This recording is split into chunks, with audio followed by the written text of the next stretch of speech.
What's going on? Welcome back to the podcast. I'm your host, Dr. Mike T. Nelson, and on the podcast, we talk about all things to increase muscle performance, improve body composition. All of these correlate to better longevity and function, and doing all of this within a flexible framework without destroying your health. Today on the podcast, we've got my good friend, Ashleigh VanHouten. Houten. I always pronounce her name wrong. I apologize, Ashleigh. And we talk a little bit about women's health and more or less fitness. Now, again, this information applies more to women, but I think it also applies to everyone. We started talking about her new location, that she's next to the ocean, which is very relaxing, which, of course, prompted a discussion of surfing and kiteboarding. And we were originally going to talk more about women in weight training and meat, but we ended up having a really, what I thought was a fascinating discussion about goal setting, keeping the goal, as Dan John says. What are some of the costs of doing that? How would you set up programs for women or even for men if the goal is better body composition?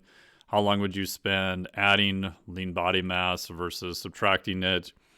How do you set up constraints around different programs, training, nutrition, and a whole lot more? So I really enjoyed this conversation with Ashleigh. I always enjoy talking to her. Make sure to check out her wonderful programs that she has. We'll link to the other podcasts that she was on here. And we'll also link to her great cookbooks that we have. We're in the process here, once we're back home, of cooking some heart that we have. So we're pretty excited about that. So she's got a wide range of stuff. Enjoy this conversation. And today's sponsors are Element. You can get Element, my favorite electrolyte drink, at the link below. Today I'm enjoying a watermelon Element as I'm recording this before I go train. I threw that in with some essential amino acids, some creatine, and collagen also. So Element is my favorite electrolyte supplement. It's higher in sodium. I find sodium content is higher in most, or should be, especially when you're eating a real food diet. Your real food diet, in general, you don't get a ton of sodium, so adding more, which seems wacky, I have found it's beneficial. Training volume is more sustainable. Overall energy is better. And especially on days that I'm doing a longer fast, I find it's much easier. I usually dump about 1 liter in a container, put one of the Element packets in, some ice, and then if I'm doing a fasting day, I may drink 2 or 3 of those actually over the course of a day. Just depends how I'm feeling. Usually I'll drink 1 in the morning and 1 in the afternoon. Then again, what I realize when you're fasting, shocker, you're not consuming any sodium. So that day you have a lower sodium intake. And I found by having more sodium and other electrolytes, not only did I drink more fluid because it's tasty, that my energy levels were a lot more consistent too. So check them out. And then the other one is sponsored by my daily newsletter. You can get to it by going to miketnelson.com. And on this one, we have something called the Flex 4. So you can go to the link below, which is miketnelson.com/FLEX, the number 4. And in this episode, we've got an exclusive outtake with Ashleigh where I asked her the top 4 things women should specifically be doing to improve their body composition. So if you are on the newsletter already, you will see this excerpt will go out to you. If you are not, you can still join the newsletter for free, and you can get all the other past Flex 4 questions delivered directly to you. So go to miketnelson.com/flex4 and opt in. That'll also put you on the daily newsletter where you get all sorts of free content from me delivered directly into your inbox.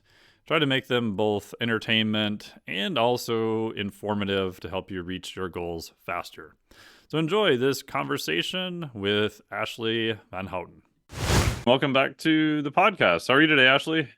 I'm great. Thank you for having me. It's great to chat. Oh, another thing I didn't tell you that I can just get out of the way right off the bat is that Yes. since we last talked, I have moved to the like kite surfing capital of Canada. Ooh, The East Coast, which I know like probably a lot of West Coast people are like, that's not even a thing. But where I live is a very popular spot for like winter surfing, cold water surfing. And specifically, I'm like on the ocean. It's very fortunate. We've moved, nice. to the East Coast on the ocean, and we're like in a bit of like hilly area, whatever, but we can hear the ocean and we Ooh. drive down the hill and it's right there. And on any particular day when we know the surf is good, my entire street is just lined up with surf bum vans and people surfing out there. And my husband's a surfer. He does it year round. I'm much more of a fair weather person. I'm a wuss about it. So I don't really do too much, but I do love to be by the ocean. But anyway, on the windy days, there's like a cove around here that is just kite surfers Oh, everywhere nice. all day long. It's beautiful. And What's I the name of think the town or the city nearby? so I'm in Nova Scotia, which is the east Oh, coast of okay. Canada. But where we are, it's Lawrencetown is like the actual town, and there's Lawrencetown Beach, and then it's just all along the eastern shore. It's just like rough, rugged, rocky ocean that just happens to have really great waves. Oh, fun.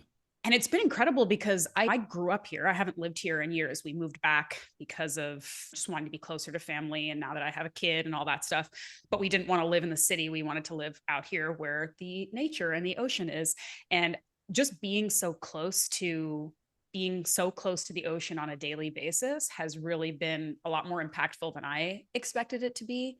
I am more of a naturally like city person. At least up until this point, I just like being where the people are and where everything's walkable and convenient. And so this was really like a transition for me.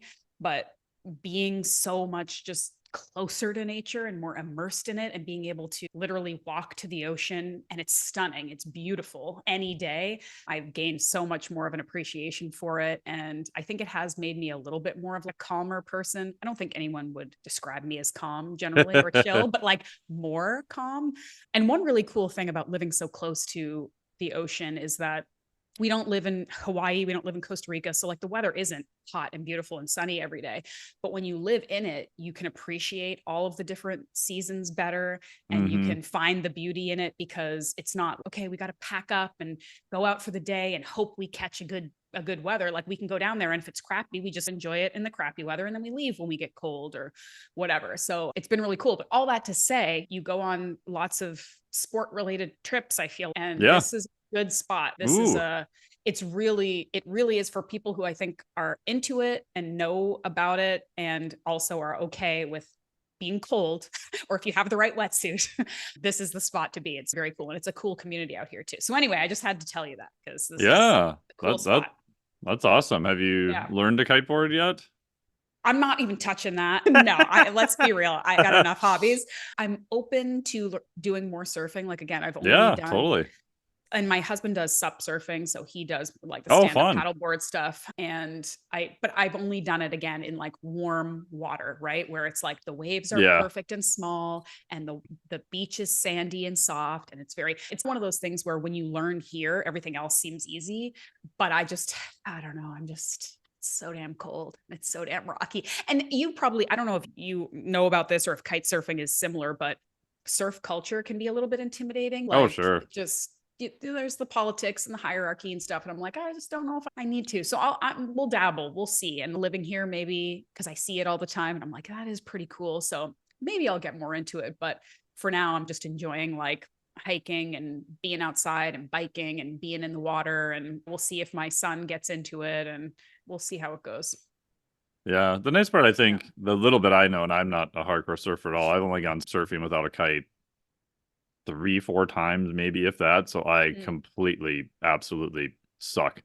And I've realized even just being in smaller waves with my kite, I'm a horrible surfer because I make up for all my ills by just using the power of the kite, which you can't do when there's no kite. Shocker. Yeah. Yeah. But Yeah. I have found that the culture of kiteboarding is a little bit more open because you have a powered source, so you can ride wherever you want. You're not destined just to drop in on these certain waves at certain hierarchies and that kind of stuff, which I get. People Right. grew up there, they have a better skill level. You don't want to hit some dude in the face. So I understand why it Sure. exists.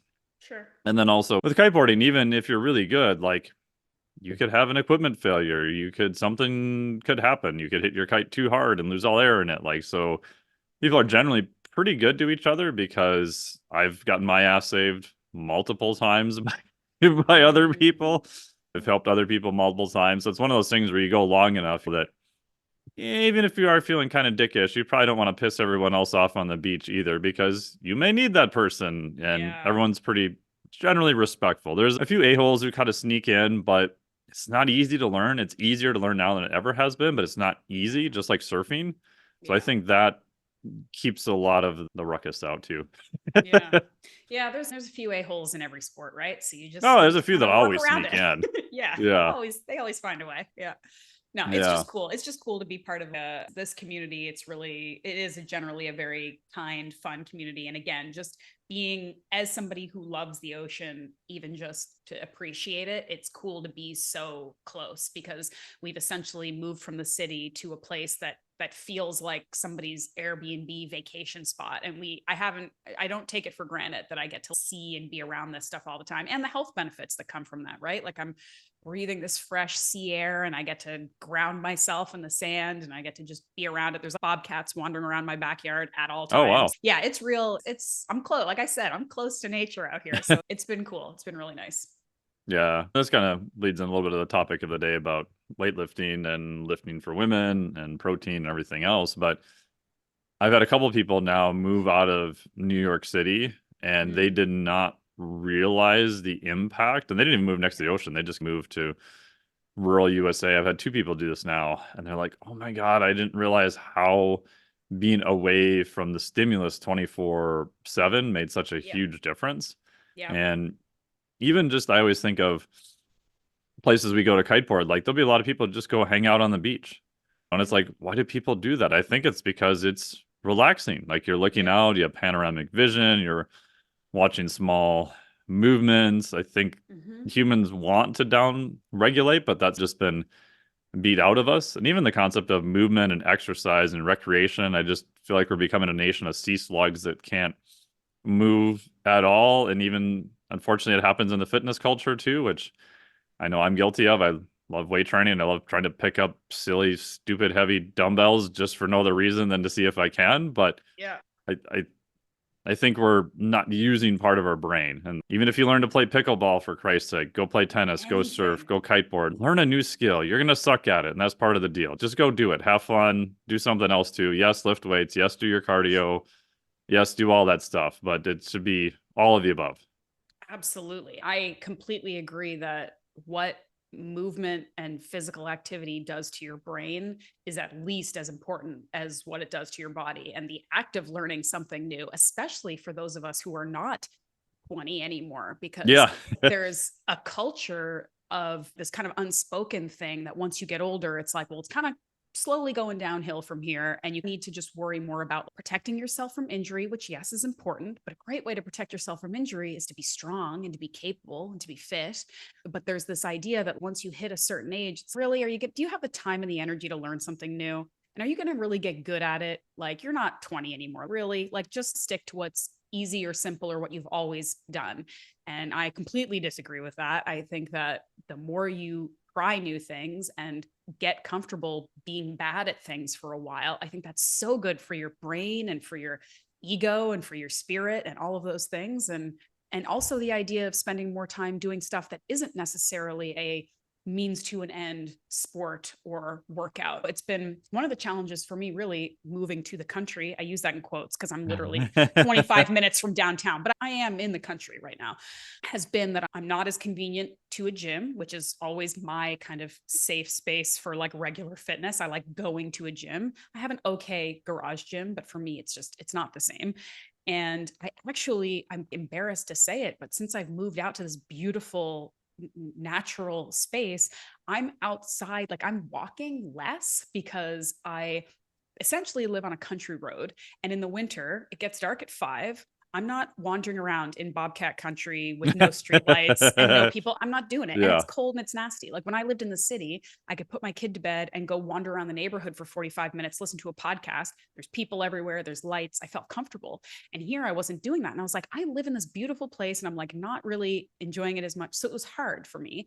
And so I really had to focus on finding ways to do it within my comfort zone and also to find movement and activity that wasn't my typical 1 hour gym workout or something that still made me feel like I was getting exercise and moving my body. We're by the ocean, but we're also on a lake and we have a pretty decent backyard. So we've been doing mostly my husband, let's be real, but I've been helping some landscaping stuff and Nice. we're moving. We've got firewood that we've got to where it needs to go. And we've got rocks we're moving around and we're doing some stuff.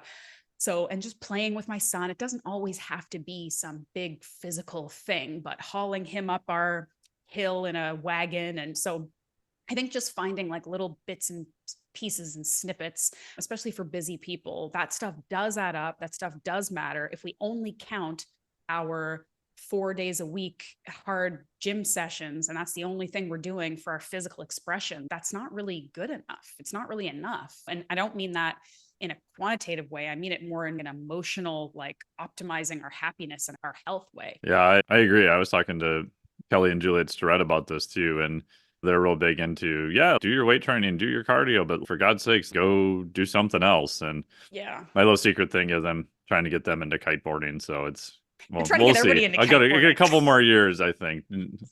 Juliet's the Yeah. rate limiter now if she's listening, Yeah. but they're real big, which I agree with. Of what other things can you do? And I think especially as you get older, you can still learn how to do new things. Like, for example, I'll be 50 this year, and I feel like super fortunate that I'm not super good at kiteboarding, mountain biking, all these other things, but good enough I can go out and do them. Good is, Mhm.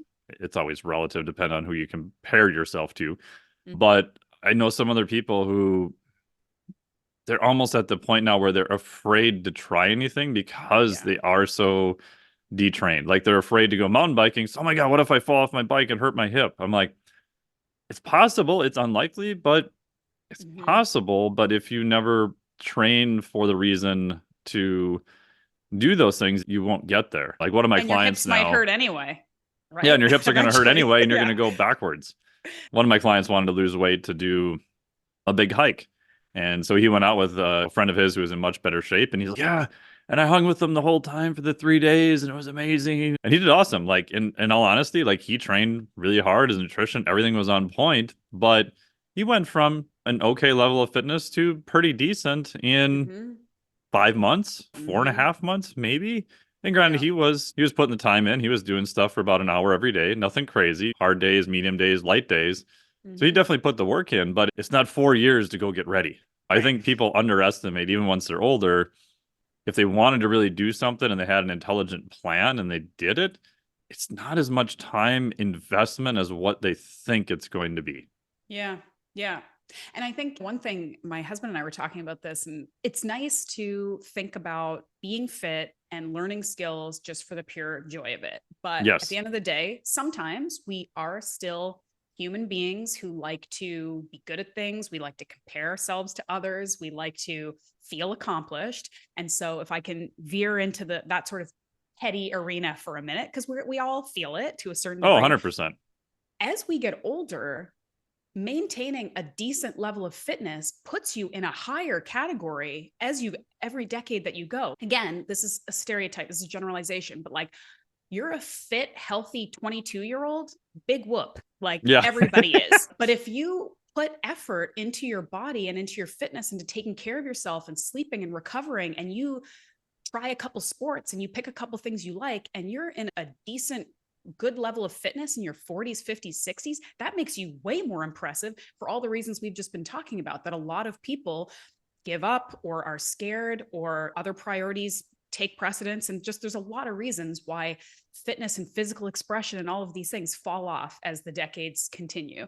And if you don't let that happen, if you really work hard to maintain that consistency and prioritize fitness and wellness as you get older, you're going to be more impressive. You're going to be in that like top percentage of people who are taking care of themselves, because it becomes more rare. It's harder to do. So if you want to be a little petty about it, just keep it up as you get older. You're going to be extra impressive. Yeah, I even think of that with kiteboarding. With the exception of a couple of people, like most of the people we ride with are probably early 30s, maybe mid 30s, maybe a couple maybe are getting close to 40.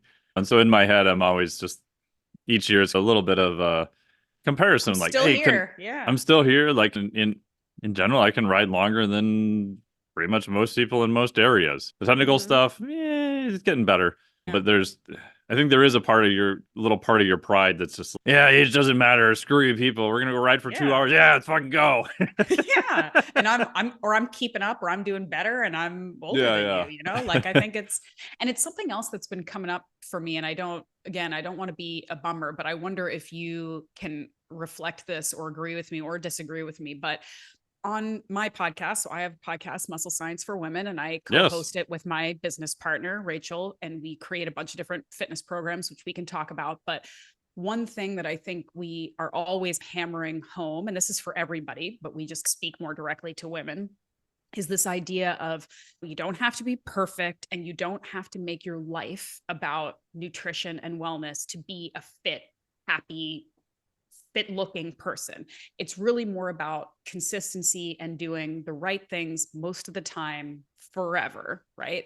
And that is actually hard and does require a fair bit of discipline, but it's one of those things that once you've established this is what matters to you, this is what I'm going to do, I'm going to make these choices, it does become your operating system, and it's less of like this hard choice you have to make every day and more just something you do, right? So I like to talk about how this doesn't have to be this all encompassing, grueling thing. It can just become your life over time if you prioritize it. But there's a but coming here. As I am getting older, I just turned 40. And a lot of the people that we talk to on the podcast are women in their 40s, 50s, 60s. We have a good range, but like it generally skews towards more mature individuals. And my friends who are in their late 30s, 40s, who maybe have a kid or two, who are starting to get, again, further and further away from their younger years where they prioritize fitness more.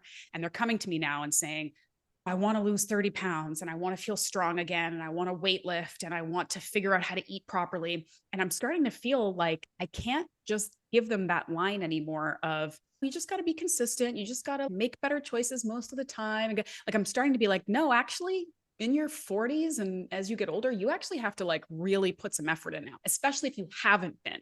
It doesn't come as easily. Like I hate to say it, but it's true. And I'm noticing it even for myself. Like I can't be as effortless with the decisions that I'm making. I have to be a bit more mindful and pay more attention, because our bodies do change the way we react to things and respond to things and recover from things. It does change as we get older. So that sort of party line of just eat some protein, go for walks, and you'll effortlessly manifest the fit body that you want. It's not really the truth. There's more to it, I think, as we get older. Is that fair to say, or am I just being a downer? No. So I think of it in two ways. So I would agree with you. And then in my head, I'm thinking like what I'm not sure about is mechanistically what's going on. So in my head, I'm thinking about, okay, if someone is, let's say, 40, never really formally trained before, they Mm-hmm. don't have the skill set, they don't know what it's like just because they haven't done it, right? It's not that they're a horrible person, they just haven't done it Yeah. before, so they don't know.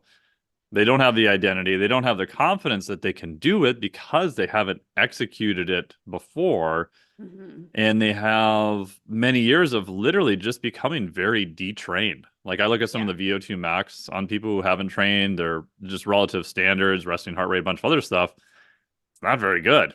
And then in my head, I'm like, is that due to the many years of not doing thing, or is it due to aging? Yeah. And at least on myself, like the biggest thing I've noticed as I've gotten older is I just can't take a bunch of time off and do fuck all nothing. Like I will just like I will Yeah. regress so much faster now than I ever did before.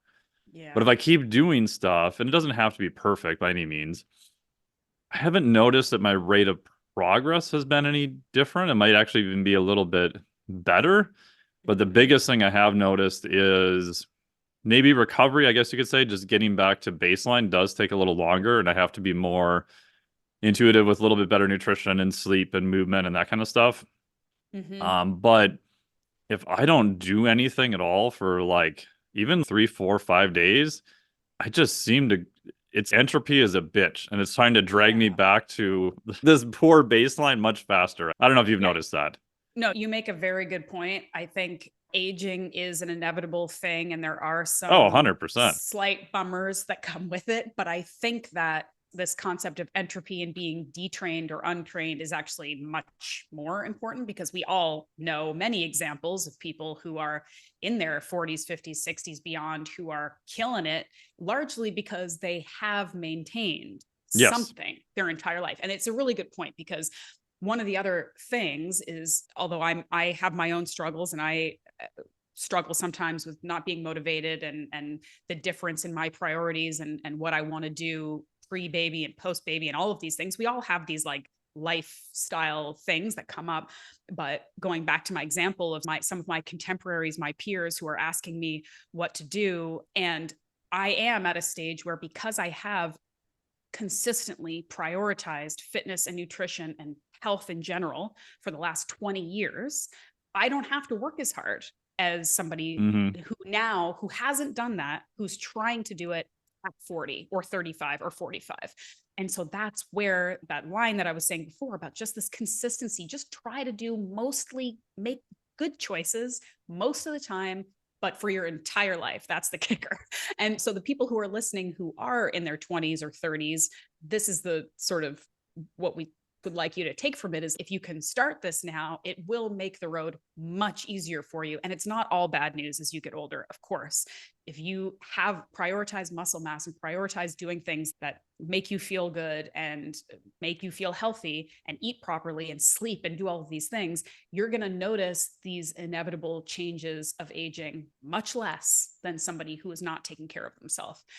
So I guess at the end of the day, this whole consistency thing is still the most important. But I'm just starting to notice as it's happening to me, as I am no longer 25, that yeah, like you can take really good care of yourself. And there are still shifts that you need to respond to and react to and accept. And it doesn't mean I'm old now, I can't try things. To what we were saying offline, that it's great.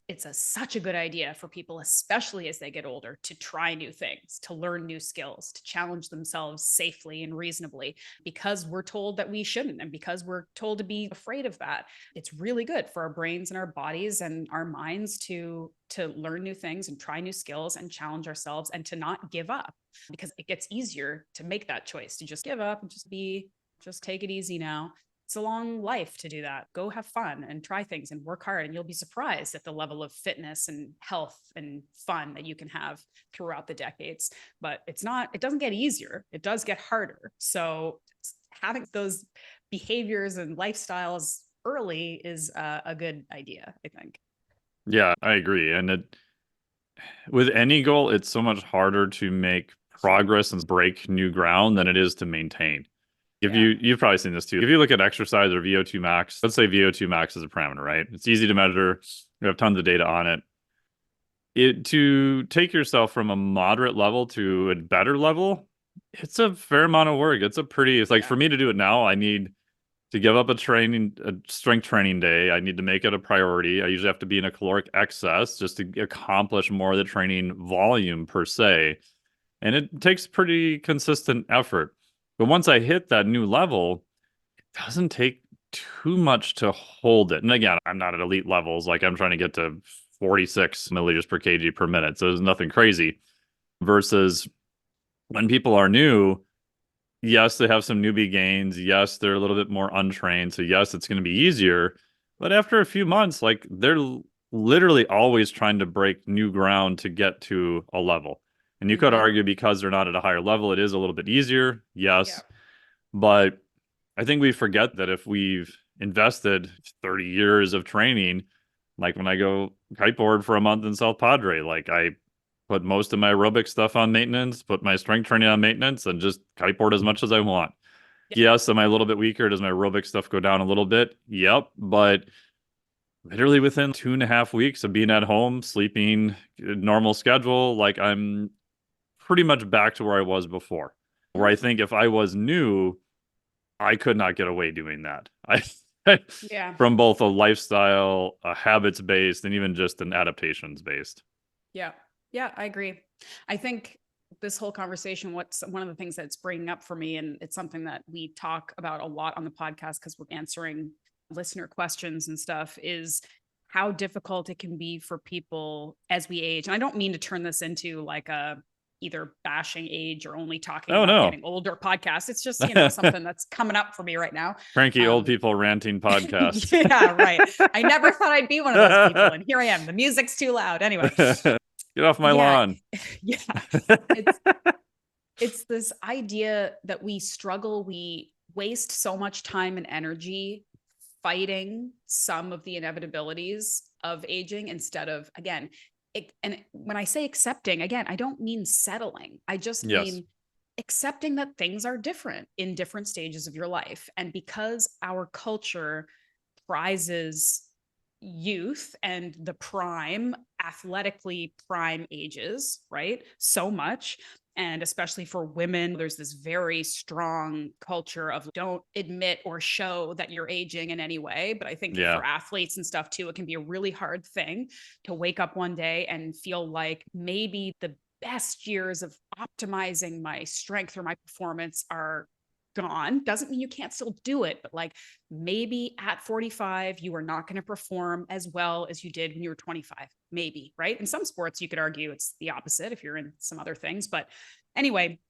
And I think if we just spent less time trying to fight against the fact that maybe our priorities and the way we eat and the way we train and the way we recover have to change, instead of fighting it, just saying, yeah, okay, maybe they do.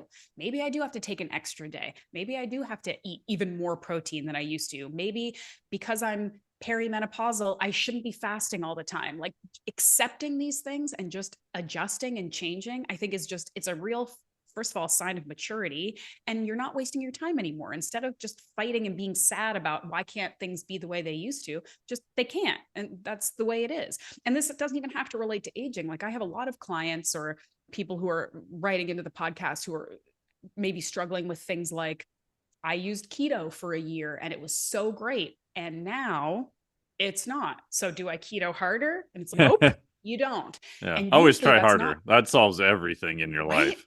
Right. But like really with fitness and nutrition, it's almost always the opposite. It's almost Yeah, always yeah. like this was a tool. This isn't a lifestyle. It's not your identity. It's not who you are. It's a tool that you used. And when it is no longer working, you reevaluate and you try to do that with less emotion and more pragmatism and data based decision making.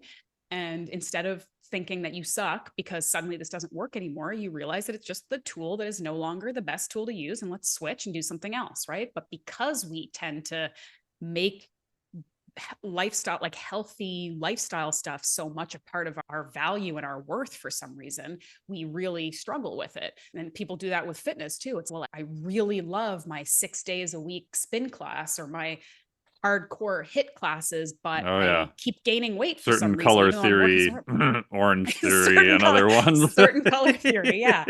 So, and again, we don't want to bash on any one thing in particular, but it's just the idea of if it's no longer working for you, it might not be you, it might be the thing. So let's evaluate and change. And I'm always such a big proponent of when people come work with me and maybe they have eaten low calorie forever, or maybe they haven't eaten a carb in 5 years or whatever. I'm just like, what is the harm in just trying something different? If you haven't done it in a while, try it. You're not going to destroy yourself in a month or two or even No. 3 of trying something new. It may completely change your life for the better, or it may do nothing. And then we are back to the drawing board. But people, we just hold so tightly to our belief systems and it can bite us in the ass sometimes. Yeah, and that's the hardest part is that I think the human brain has a very hard time with things that are not linear, things that are dynamic, not static. And I did a master's in mechanical engineering. My research was on basically very fine scale variability across physiologic systems. And I still have a hard time with this with myself and Mm. sometimes with clients to realize that their system is always changing. It's always going to be a little bit different. It's never stagnant. So what's different? What direction do we need to go? And it seems like it's very easy to measure by the intervention we did. Oh, we Mm. did this class, we did this keto, we did this thing. And yeah, it can work for a while, but you have to look at what are the long-term adaptations, and you might need to do something different because there's a cost to everything. Like I think of even this in my own personal life of shit, for probably decades, it was like, well, if I just listen to more death metal and drink more coffee and work harder, everything will work. And that ironically will get you through a lot of stuff. Yeah. And then at some Yeah. point, guess what? It doesn't work for everything. Yeah. Sadly, But you have coffee two is not. decades of this is my solution. And it worked for 2 decades. It was amazing. And now, uh-oh, I can't do that anymore. It's like I Yep. did X diet or X training for so long and oops, now, and then people just feel completely lost, which I understand because neurologically and even just physically, you had this thing that you knew worked. And now it's like getting dropped off in some vacant town without a map, and you don't know where the hell you are and what's going on. Yep. Yep. Yep. That's absolutely right. I don't know. I think part of it, like part of what's kept me going, because I've had some identity shifts in the last few years as far as my place in this industry and how I feel about myself and what I'm doing and all these things. And I think it does come back to a mindset of being open and excited about learning and trying new things and using yourself as a n equals one experiment, but with an attitude of just learning and having fun with it, right? I think so many of us look at fitness and nutrition as a means to an end. If I can just bust my ass for 3 months to a year and get whatever weird nebulous end state that I think is perfection, then I'll be happy. And we all know that's not a thing. Yeah. It doesn't happen. Nobody does that. Nobody does that successfully ever. Yeah, you can work towards a very specific goal and hit it and feel good for a minute. Great. And then what do you do with the rest of your life? So I think for me, what's kept me from looking back and dwelling too much on like, oh, I used to be so fit, or I used to have so much more fun with this, or I used to work so much harder, or whatever. I'm always trying to adjust and figure out, okay, well, where am I now? What do I want to do? What are my goals in the future? What would I like to be good at? What would I like to learn? And just use it for your life. There's no end game here, or the end game is death, and we don't want to rush towards that. So let's just have an open mind and want to learn and want to adapt and want to change. And if you are adaptable, that's a huge sign of health, right? This Yeah. metabolic flexibility thing, this adaptability thing. So I think just having that kind of mindset can really help, because it can also help you take your injuries or your setbacks or your slowdowns in stride, right? It's not the end of the world. It's not a condemnation of who you are as a person and your abilities. It's just your life. And can you pivot, and can you adapt, and can you try something new, and can you have fun with it? That's it. Yeah. And Dan John said the goal is to keep the goal. So I Mm-hmm. always think of what is the overarching goal. So even above kiteboarding, my overarching goal for the last decade was trying to get my bone mineral density up and get my fat-free Mm-hmm. mass index up. And I just hit those numbers via DEXA scan. But the cost is, my body fat's a lot higher now than it's been before. Am I Mm-hmm. aware of it? Yes. Did I know that was a cost? Yes. Could I have done other things to mitigate it? Maybe, but that comes down to schedules and lifestyle and other prioritizations of other things. And if I'm 100% honest, it wasn't really the goal. Yeah. So it's okay. So now I've hit the main goal. Okay, work a little bit more on body comp over the next year, still try to hit performance goals, etc.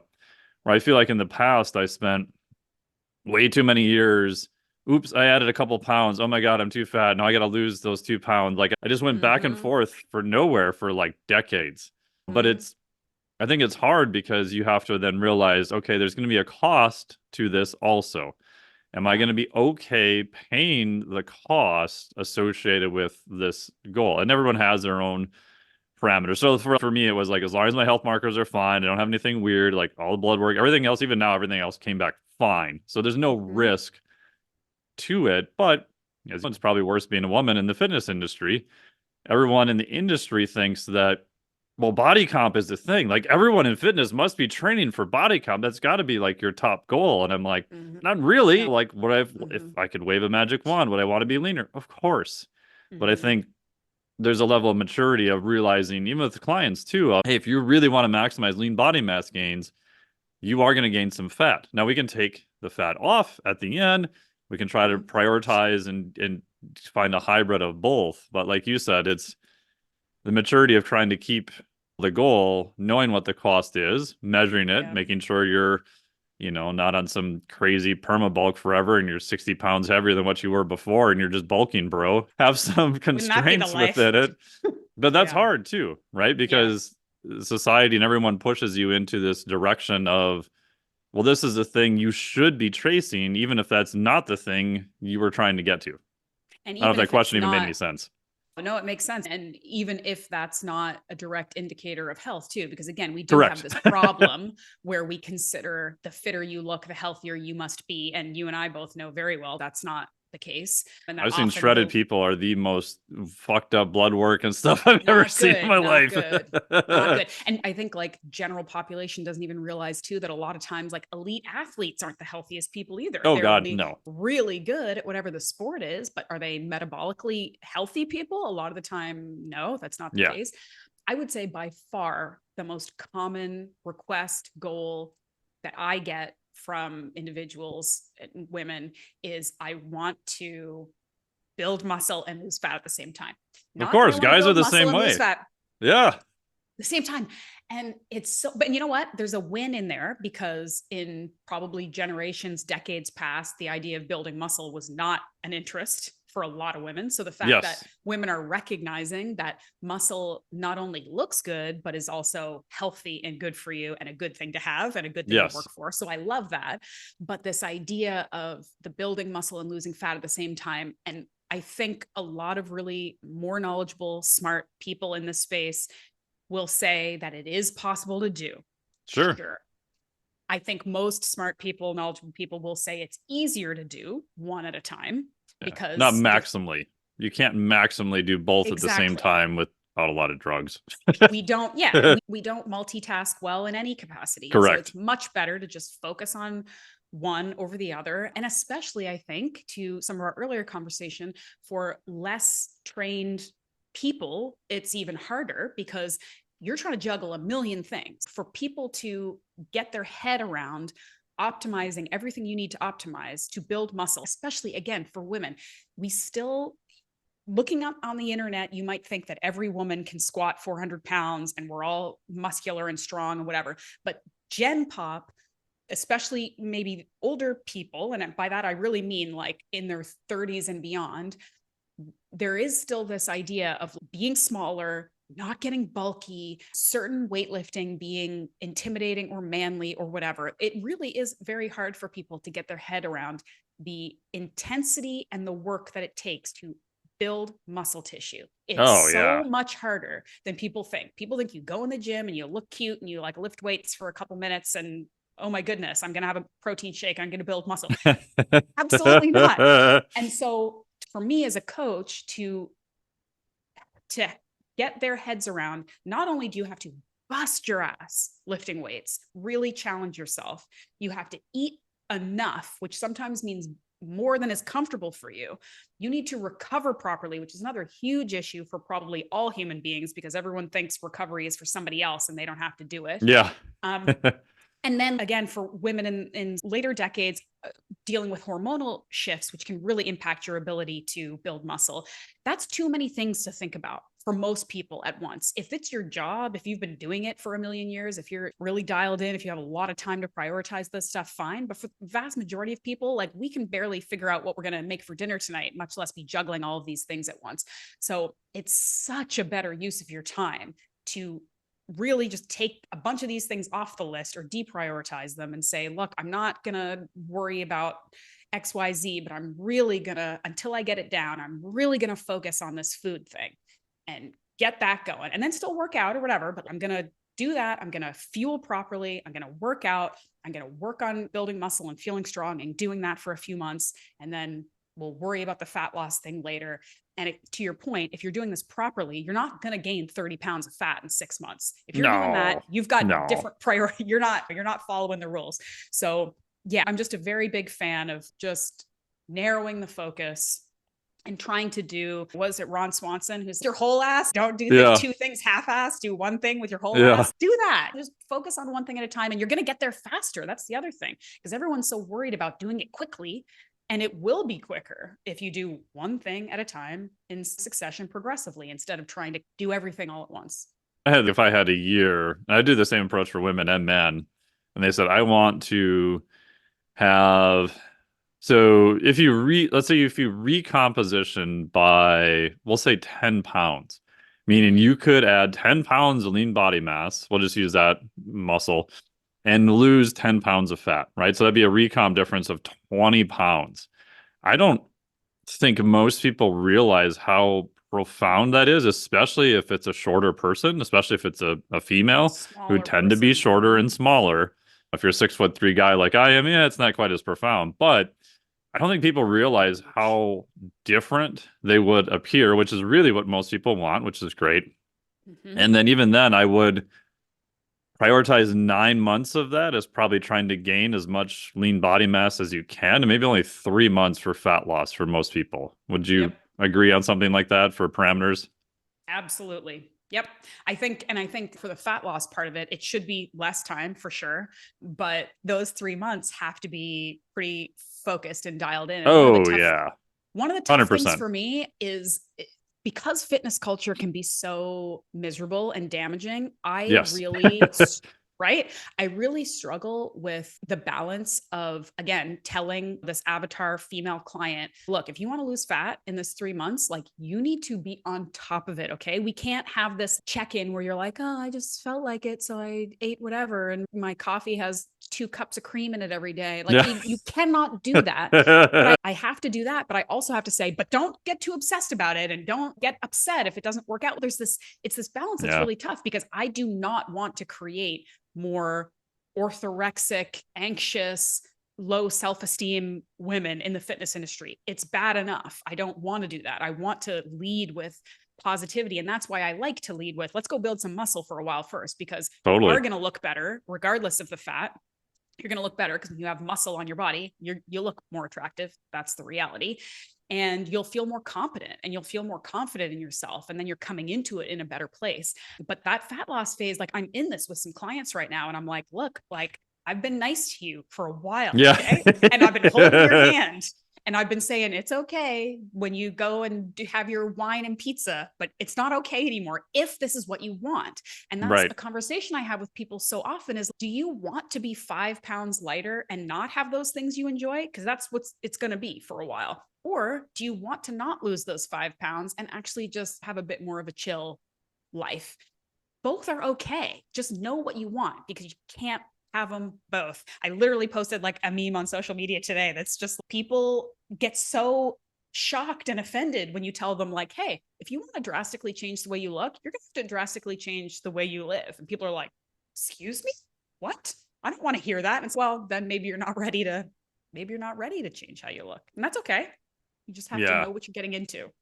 Yeah. And I think even taking those 9 months and setting them up to know that, yeah, you're going to have 3 months. It's going to be pretty hardcore. You're going to be in a caloric deficit. But if you can enter it at a higher total amount of calories you're burning, Yes. a higher VO2 max, you have more muscle, you have the habits, your caloric intake of just maintenance is a lot higher. Yes, those 3 months are going to be hard, but they're not going to be nearly as hard if you don't have those things set up ahead of time. And that's my biggest 100%. thing that I see people coming in is they're like, I'm weight stable on legit 1,500 calories per day and I want to lose 10 pounds. I'm like, Have man, fun. Yeah. how much do you want to suffer? And is this really going to be the best path? Mm-hmm.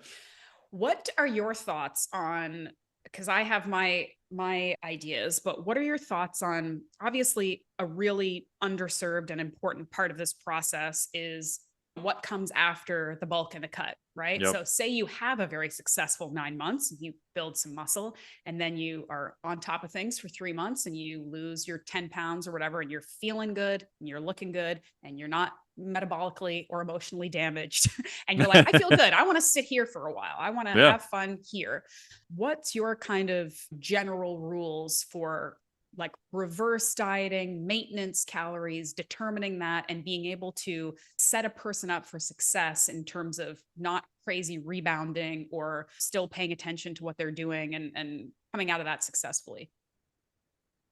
Yeah, I would say if you asked me this 5 years ago, I would have been like in the camp of, oh, everybody must reverse diet. You have to slowly increase your calories and all this stuff. And I did that with a lot of people, but most people are not so dialed in up to a gnat's ass that an extra 15 grams of carbohydrates a day, they're even going to notice nor Mm-hmm. care.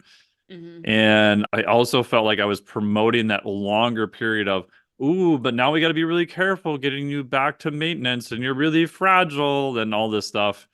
And Mm-hmm. so looking at the literature, I would say the more severe deficit you can, so like some physique competitors and a handful of those that I work with, let's just go back to maintenance as fast as possible. Literally, for some people, it's the next day. The massive caveat to all of that is psychologically, are you okay with that? Because if you're not, then I don't think it's as good physiologically, but we will do more of a reverse diet thing. Because especially with some females, if we take them up to maintenance the next day, they may gain 2, 3, 4 pounds, mostly in carbohydrates, glycogen, Water weight. etc., water, fluid change, whatever.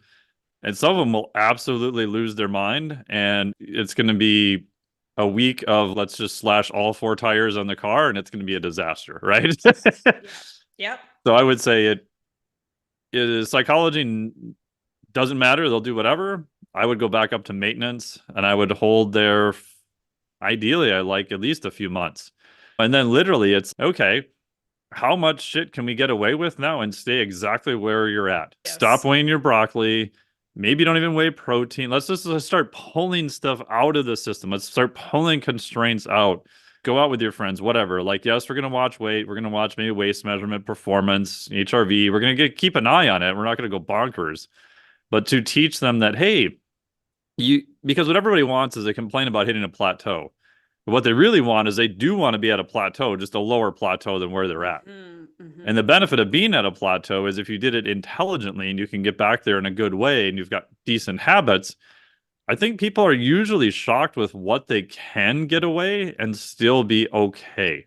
But Mm-hmm. again, most people, it's like one extreme to the next. They're like, hey, I hit my goal. And then they pull all the constraints off right away. They don't have the habits in place. They haven't done it before. They don't have the reps.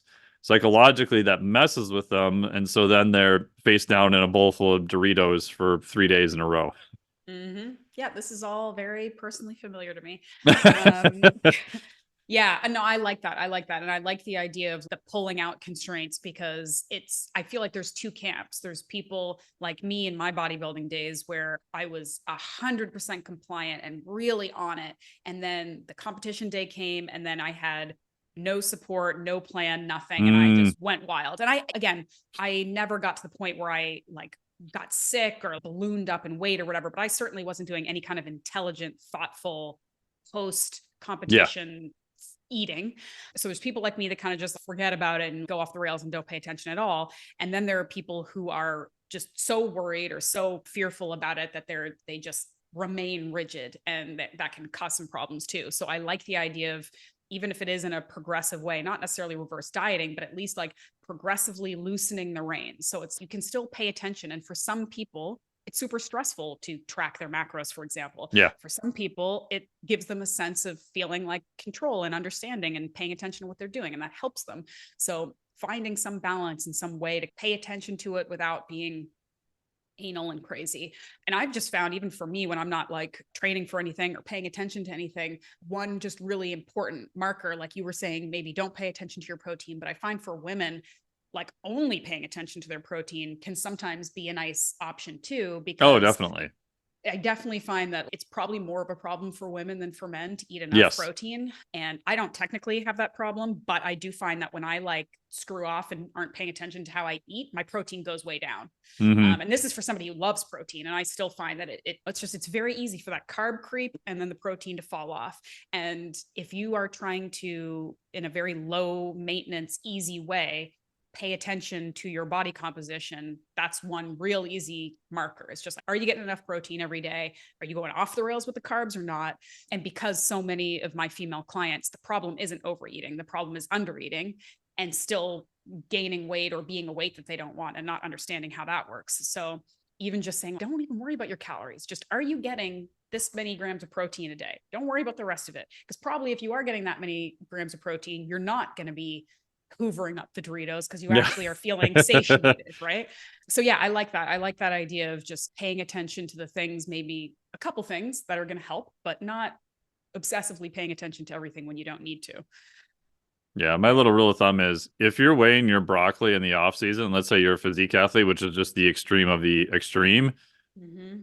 I'm worried, right? And my other running joke Yeah. is I don't work with a ton of physique athletes, but especially women at conferences and stuff, like they'll ask, "Oh, do you work with fitness competitors and physique competitors?" And literally to their face, I'll be like, "Only the ones that aren't nuts." And I'll just stare at Mm. them.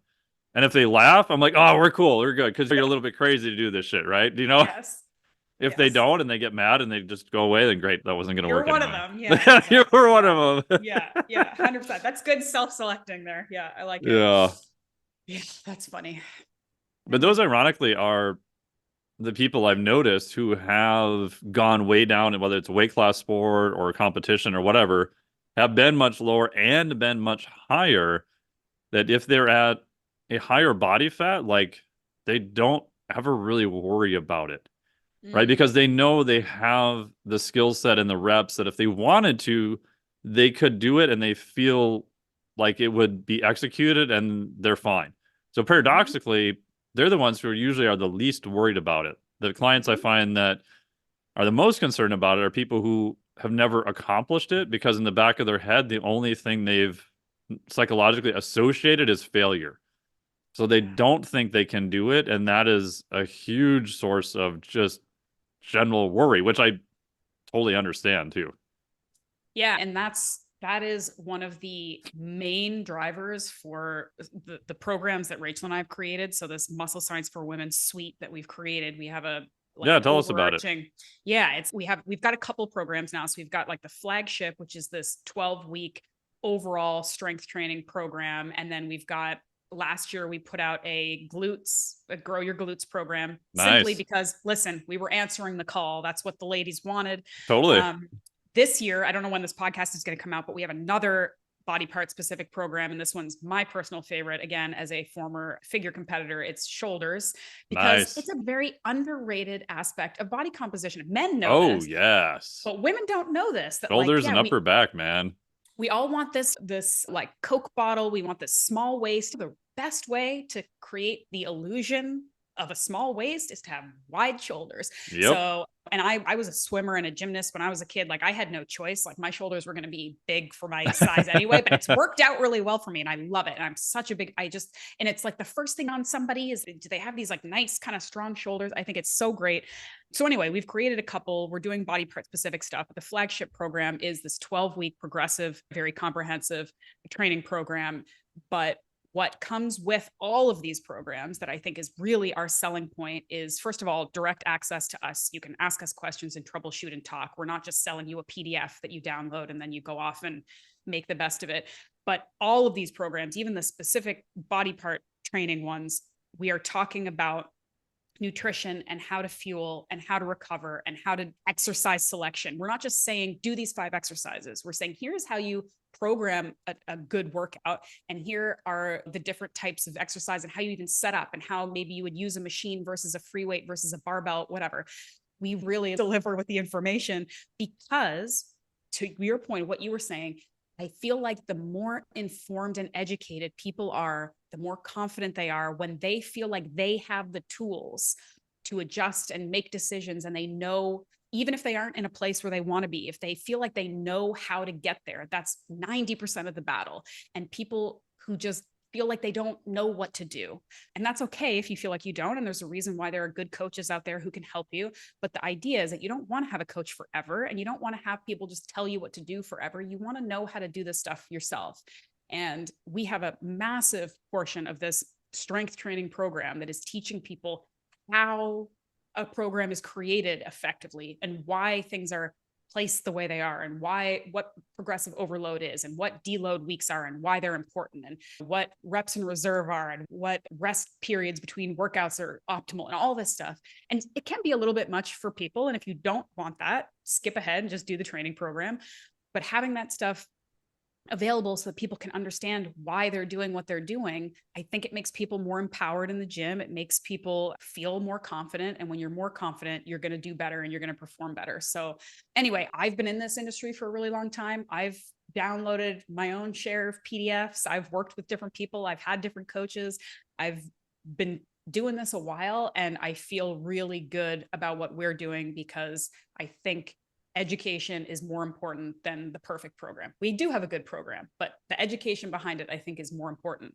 I think that you can keep putting out, again, great PDFs for the rest of your life and sell them for $10. But if people don't really know why they're doing what they're doing, it's just not as effective. So anyway, we're pretty excited about it.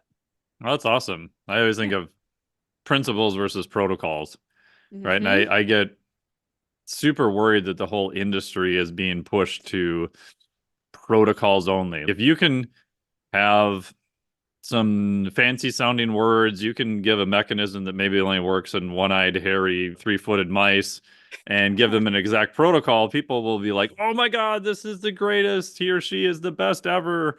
And Uh-huh. some of that information may be right. Some of it may not be correct.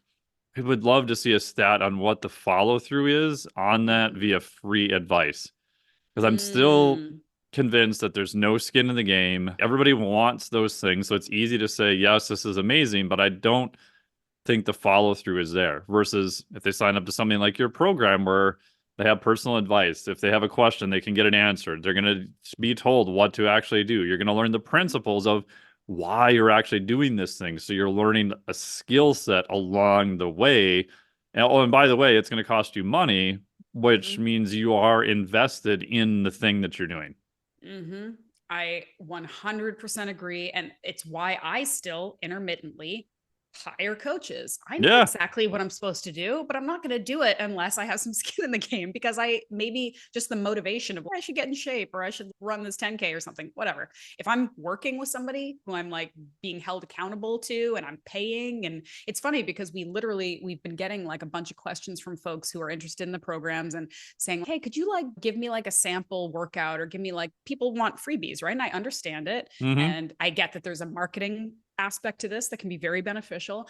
And I sometimes tend towards wanting to give people a little thing, because I want to show that I'm willing to help you if you're willing Yeah. to invest in me. In these cases, and I've talked with Rachel about it, and we've talked on the podcast, because of how we package our information and the offering that we give, we think that giving away some free stuff would actually hurt the follow through, not because people would be like, oh, I got to work out now, I don't have to pay for it, but because nothing we could give you in a one-page download is going to accurately show you what you're getting from this program. So it's Yes. almost like it's underselling to give you something free. Like you're going to say, oh, it's a workout, that's fine. That's the tip of the iceberg of what we're doing for you. And I think our stuff obviously is priced very well, but something that, and these are programs like the 12-week program, and the level of kind of customization and stuff that we give you there, like you could take this basic program and keep adjusting and changing in perpetuity, so you could use it forever. But I definitely agree that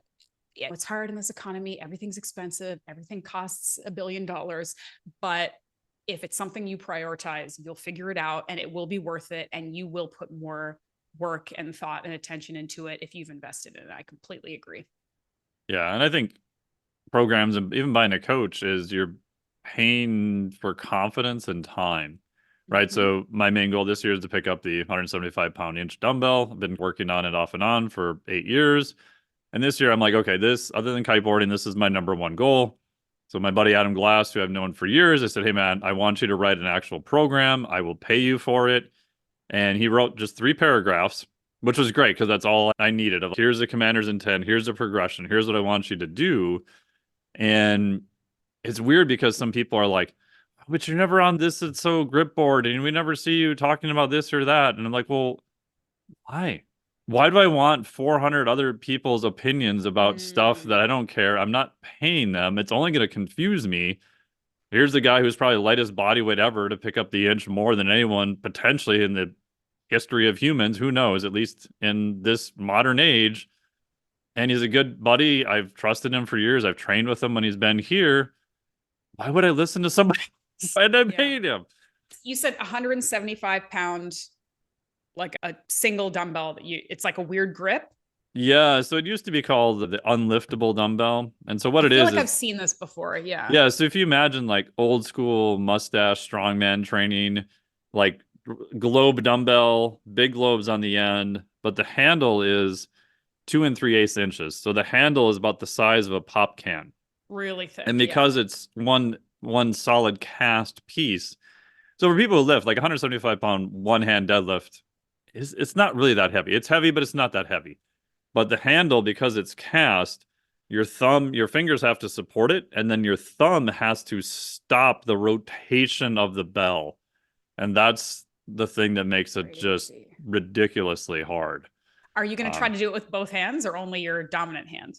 well, it's so funny because the first goal is pick it up with one hand, however the hell I can with no other assist. If I tilt the Mm-hmm. ever living shit out of the thing, I don't care. But Mm-hmm. then, of course, it's okay. Can I do it with my left hand? Can I do it Mm-hmm. flat? Can I put cans on it? And eventually, my long-term goal is to get to the point where I literally could wake up, roll out of bed on 4 hours of sleep, and just pick it up. Right to the Yeah. point where your level is so much higher that, and for no other reason than I just think it's cool. Yeah, that is. Do you have one or is there one at the local gym? How do you like train with the actual implement? So I bought a 100 pound replica 6 years ago, and then 3 years ago I got a 135 pound replica and a 175 replica. Okay. So just the other day I got three singles, which was a PR on the 135 Okay. unassisted. And what constitutes a lift? Like as long you just get it off the ground Yep, and like just pick it you up have to to hold lock it for out. a second. Okay. Yeah, just Okay. pick it up to lock out. Yeah, Cool. which is weird because it's so funny. Like I'll have people come over here and you look at it, and so the funniest thing ever, side story, was I was at Elite FTS for their one of their Learn to Train seminars. Huge warehouse, blaring death metal. They're playing like Dark Tranquility and stuff. It was amazing. There's these huge sides of beef with eyes, guys that are deadlifting in the 700s, squatting 800s. And in between all this rubble, there's a Thomas Inch dumbbell. And so a guy I know, JL, who's competed in grip at the Arnold, like huge unit, goes over there and just picks it up. And it's so funny to see all these guys stop and see him do this, and then they go back to what they were doing. But it was so funny that day to watch how many of them came over and tried to pick it up, and none of them picked it up, Mm. which burned into my brain of, oh, this actually is a pretty hard feat for even people who are strong. Now, again, these people don't necessarily compete in grip. It wasn't necessarily the thing that they were training for. Right. And then at the Sorinex booth, like they usually put like a dollar bill like under the inch. And their little rule is if you're not competing there, because obviously they have strongmen and people who are competing there, if you're not a competitor and you were just an attendee, if you can pick up this dumbbell, we will give you that $100 bill. I don't think he's ever given it out, maybe once or twice. So yeah, so it's That's a again, it's very cool goal. one Yeah. of those things where do most people know about it? No, but it's also something that is very difficult. Where you talk about setting goals, like I started working on this 8 years ago. Like the first heavy dumbbell I ever picked up that's that diameter was 75 pounds. And it's just the weird thing of can you just keep showing up every day and just get a little bit better, get a little bit better. And the biggest thing, like the coaching has helped me, is just the progressions. So, what is the next step I should be working on, right? To try to get you to a semi linear path. And I think that's the biggest thing about coaching and programs and everything else is that it takes all the other noise and it simplifies it so that the person can execute the actions and feel that they are confidently doing the right thing instead of Yes. spending an hour and a half scouring the internet, getting confused by two gurus yelling at each other about shit. about opposite things that both Opposite have things. a Keto is ton the of best. research to No, back it high up. carbs is Yeah. better. Fuck Yeah. it. Doritos. Here I go. Yes. 100%. That was like so well put, because it really is true that we are in an age of the most accessibility to information ever, which of course is also the most accessibility to misinformation. But Yep. even good information, too much of it, it's so overwhelming, and then people don't know what they're doing. So that's honestly probably the best selling point for hiring a coach that I've ever heard, is that if you get somebody good who's the right person for you, they can distill this down and give you what you need for your goal, so you feel like you know what you're doing, and then you don't have to be overwhelmed or distracted by the outside noise, because there's too much of it. It's so easy to become distracted. So yeah, that's really good point. I like that. Yeah. And where can people find all your stuff? Yeah. So my website is just my name. It's just ashleighvanhouten.com. The You want program to spell that is for people, just because people like me have a hard time with okay, here spelling? we go. My name is long. It's Ashleigh. So I'm one of those Ashleys. And VanHouten is VanHouten. So you can find me. There's not a lot of Ashleigh VanHoutens on the internet, surprisingly. So you can find me No. pretty easily. And the Muscle Science for Women, it's the flagship program is musclescienceforwomen.com. And that's also the name of the podcast, that you can find us anywhere that you listen to podcasts. And I'm on Instagram for now, even though social media is the worst, I'm still there. And you can find me on Instagram at the Muscle Maven. Awesome. Well, thank you so much. I really appreciate it. Always fun to catch up with you. And yeah, thank you so much for all the programs. I would highly encourage everyone to check them out, and good stuff. And don't forget about picking up your cookbooks if they want to learn about meat, eating nose to tail, organs, all sorts of stuff. Highly recommend those too. I got you. Thanks, Mike. Awesome. Thank you. Thank you so much for listening to the podcast. Really appreciate it. Huge thanks to Ashleigh for coming on the podcast once again. Always enjoy chatting with her. Make sure to check out her program below. We'll put links to everything that she has. Solid stuff as always, which is great to see. If you're looking for a tasty, higher sodium electrolyte drink that doesn't taste like you're sucking on salt water, it actually tastes really good, check out Element below. You can find it in my link there. It's my favorite electrolyte drink by far. And then if you want to know the top 4 things as a female you should do according to Ashleigh for better body composition, make sure to enroll in the Flex 4. Go to the link below, enter your email, and you will get a compilation of this podcast and also the Flex 4 questions from before. These were not included in the normal podcast. You can only get them by being on the daily newsletter. So if you're already subscribed, thank you so much. You will see this in your inbox. If you haven't, you can still get it. Just enter your email below. That also puts you on the daily email list. I work to keep them informative and try to make them as entertaining as possible too. So thank you so much for listening. Really appreciate it. If you can hit the old subscribe button there on whatever platform you're on, that goes a long way to helping push us up in the rankings here. Leave us whatever stars you feel are appropriate. And if you have even just 20 or 30 seconds, leaving us a very short review is extremely helpful. So thank you so much. Really appreciate it. Talk to all of you next week. You suppose they have any life on other planets? What do you care? You don't have any life on this one. This podcast is for informational purposes only. The podcast is not intended as a substitute for professional medical advice, diagnosis, or treatment. You should not use the information on the podcast for diagnosing or treating a health problem or disease or prescribing any medication or other treatment. Always seek the advice of your physician or other qualified health provider before taking any medication or nutritional supplement, and with any questions you may have regarding a medical condition. Never disregard professional medical advice or delay in seeking it because of something you have heard on this or any other podcast. Reliance on the podcast is solely at your own risk. Information provided on the podcast does not create a doctor-patient relationship between you and any of the health professionals affiliated with our podcast. Information and statements regarding dietary supplements are not intended to diagnose, treat, cure, or prevent any disease. Opinions of guests are their own, and this podcast does not endorse or accept responsibility for statements made by guests. This podcast does not make any representations or warranties about guest qualifications or credibility. Individuals on this podcast may have a direct or indirect financial interest in products or services referred to therein. If you think you have a medical problem, consult a licensed physician.